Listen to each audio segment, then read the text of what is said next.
Hi friends, welcome to திருமதி kitchen. இன்றைக்கி என்ன நம்ம பார்க்க போகிறோம், நிவர் புயல். நிவர் புயல் வந்து எங்கள் வீடு கிட்ட எப்படி மரம்லாம் ஆடுதுன்னு பாருங்கள். இதெல்லாம் வந்து எங்கள் வீட்டில் இருக்கிற பூக்கள். பின்னாடி வந்து எங்கள் வீட்டுக்கு பின்னாடி அரச மரமும் வேப்ப மரமும் நல்லா பெரிய பெரிய மரம்லாம் இருக்குது. ஸோ அது வந்து எப்படி இந்த காற்றுல எப்படி ஆடுது பாருங்கள், பேயாட்டம் ஆடுது எல்லாம். மழையும் செம மழை பெய்யுது. இந்த மழைக்கு நல்ல பஜ்ஜியோ நல்ல வடையோ மசால் வடையோ சுட்டு சாப்பிட்டா சூப்பராக இருக்கும் இந்த கிளைமேட்டுக்கு. அப்படியெல்லாம் யார் யார் சாப்பிட்றீங்கன்ட்டு எனக்கு கமெண்ட்டில் சொல்லுங்கள். மரம்லாம் பார்க்கவே ஒரு மாதிரி பயமாக இருக்குது. போன மழைக்கு கூட எங்கள் அரச மரத்துலேருந்து ஒரு பெரிய கிளை முறிஞ்சு விழுந்துடுச்சு. ஸோ அதனால் இந்த தடவை எப்படி இருக்கும்னு தெரியல. அதனால் அதுக்கு முன்னாடியே நாங்கள் கொஞ்சம் கொஞ்சம் கிளையெல்லாம் நாங்கள் கட் பண்ணி விட்டுட்டோம். ஸோ அதனால் எதுவும் முறியாதுன்னு நினைக்கிறோம். பார்க்கலாம். இந்த புயல் வந்து கரையை கடக்கும்போது தான் தெரியும். ஏற்கனவே மயிலாப்பூரில் நிறையா மரம் விழுந்துட்டதா இப்போயும் நியூஸில் எல்லாம் நம்ம பார்த்துக்கிட்டு இருக்கோம். பார்த்தீங்களா எப்படி காத்தடிக்குதுன்னு? நீ வாயை மூடு. ஸோ புயல் கரையை கடக்க போகிற இதில் வந்து நீங்கள் எல்லோரும் பத்திரமா சேஃபாக இருங்க. உங்களோட வீட்டில் இருக்கிற காஸ்ட்லியான பொருட்கள் ஐட்டம் எல்லாத்தையும் வந்து நல்லா பத்திரமா எடுத்து வச்சுக்கோங்க. உங்களோட சர்டிஃபிகேட்ஸோ இல்லை வேறு ஏதாவது இம்பார்ட்டண்ட் ஃபைல்ஸோ எல்லாத்தையும் வந்து நல்லா பத்திரப்படுத்தி வச்சுக்கோங்க. மெழுகுவர்த்தி, டார்ச் லைட்டு, வேறு ஏதாவது தீப்பெட்டி எல்லாம் வந்து நல்லா கிட்டையே வச்சுக்கோங்க. எல்லாம் எதாவது சேஃபாக வச்சுக்கோங்க. சேஃபாக இருங்க. யாரும் வெளியில் தேவையில்லாமல் வராதிங்க.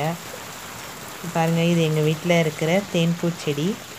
இதை வந்து இப்போ இந்த மழை டயத்தில் பார்க்கும்போது ரொம்ப அழகாக இருக்குது. அதில் இருக்கிற பூக்கள் வந்து ரெட் கலரில் இருக்கும்.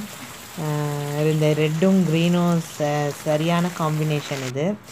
அப்புறம் இது வந்து எங்கள் வீட்டை எதிர்க்க தான் கபாலீஸ்வரர் கோயில் குளம் இருக்குது. இது ஃபஸ்ட்டெல்லாம் பார்க்கும்போது தண்ணியே இல்லாமல் வறண்டு போய் இருந்தது.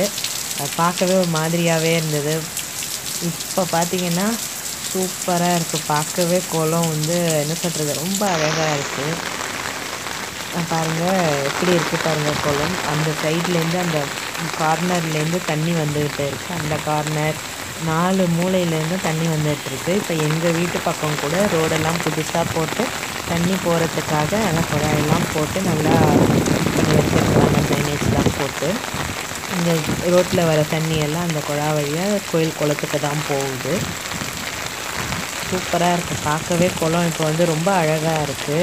இன்னும் நல்ல குளமும் நிரம்பிச்சுன்னா இன்னும் நல்லாயிருக்கும். அதை பாருங்கள், அதில் கூட இந்த பறவைகள்லாம் கூட உட்காந்துருக்கு. இந்த பேர்ட்ஸ்லாம் தண்ணியில் தான் இருக்குது எல்லாம். இது எங்கள் வீட்டில் வந்து 2 காக்கா வந்து மழைக்காக ஒதுங்கி உட்காந்துருக்கு. இன்னமும் இருக்குது அந்த காக்கா 2ம்.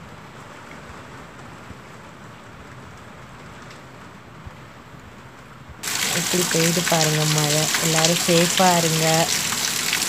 வீட்டில் இருக்கிறவங்களையும் பத்திரமா பார்த்துக்கோங்க. மரத்துக்கு கீழே இருக்கிறவங்க இன்னும் சேஃபாகவே இருங்க.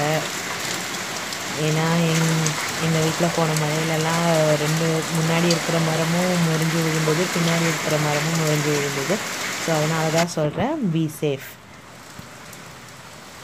உங்களோட ஃபைல்ஸு எல்லாத்தையுமே, எல்லா இம்பார்ட்டண்ட் ஃபைல்ஸு பேப்பர்ஸு எல்லாத்தையும் பத்திரப்படுத்தி வச்சுக்கோங்க. ஓகே ஃப்ரெண்ட்ஸ், இந்த வீடியோ பிடிச்சிருந்தா லைக் பண்ணுங்கள், ஷேர் பண்ணுங்கள், சப்ஸ்கிரைப் பண்ணுங்கள். மறக்காமல் பெல் பட்டனை ப்ரெஸ் பண்ணுங்கள். பக்கத்தில் ஆலையும் ப்ரெஸ் பண்ணிக்கோங்க. அப்போ தான் நாங்கள் அடுத்தடுத்து போடுற வீடியோஸோட நோட்டிஃபிகேஷன்ஸ்லாம் வரும். Thank you friends.